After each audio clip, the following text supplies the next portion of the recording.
NCP কি ভেঙে গেল? বলছি আমি, শুনেন, এই সাহস দেখাইছে না, মানে courage without wisdom may lead to a disaster.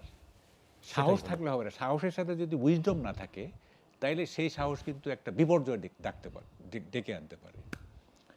এবং মানে তারা তো হিরো হয়ে গেছিলো, তাই না? হিরো সম্পর্কে একটা কথা আছে, সেটা হচ্ছে a hero, a true hero is not judged by the amount of his physical strength rather than আপনার স্ট্রেংথ অফ হার্ট।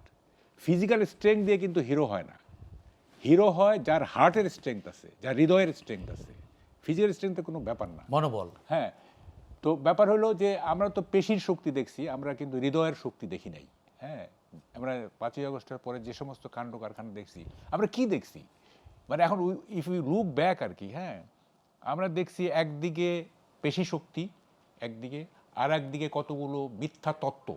হ্যাঁ, দেখেন মাহফুজ আলম যে আমাদের সাবেক তথ্য মাহফুজ আলম, হ্যাঁ, উনি একের পর এক তত্ত্ব দিচ্ছিলেন। হ্যাঁ, আপনার নানা রকম তত্ত্ব, এবং প্রথম আলোতে তার লেখা ছাপা হয়, তার ইন্টারভিউ ছাপা হয়।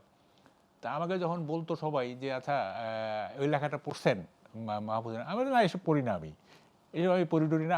আমার reading materials, I am selective of reading materials. আমি সব পড়ি না, বেশি দিন বাঁচবো না, মানে যেগুলি প্রয়োজনীয় এগুলো আমি পড়ি না। এগুলো 2 দিন পরে তামাদি হয়ে যাবে, 2 দিন পরে এগুলি কিচ্ছু থাকবে না, তামাদি হয়ে যাবে। দেখেন এগুলি আছে, এখন আর আছে কিছুই নাই। তো এই যে জিনিসগুলি ঘটলো না, এই যে 5ই আগস্টের পরে একটা প্রমিজিং, একটা প্রতিশ্রুতিশীল ইয়াং জেনারেশন, হ্যাঁ, কীভাবে ডিজেনারেটেড হয়ে গেল দেখেন।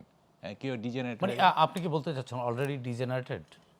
নয়তো কি, ওরা তো ওদের যে আদর্শ ছিল, ওদের কি আদর্শ ছিল, যে রাষ্ট্র তারা পুনর্গঠন করবে, তাই তো? এটা কি আদর্শ ছিল না, এটা তারা বলতো আর কি, মুখেই তো। আরে বাংলাদেশে তো সবই রেটোরিক, বাংলাদেশে আবার কোনো রিয়েল কিছু আছে নাকি? সবই রেটোরিক।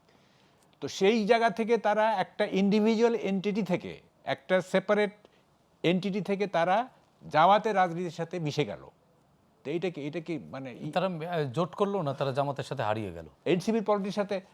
আমি বলতেছি না যে আমি কোনোটাকে কন্ডেম করতেছি, আমি বলতেছি যে দুইটা তো কন্ট্রাডিক্টরি, তাই না? কন্ট্রাস্ট।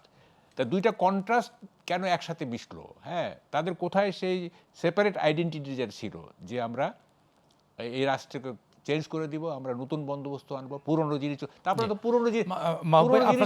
আপনার কাছ থেকে এই বিষয়ে আরো একটু শুনবো, আরো বিস্তারিত।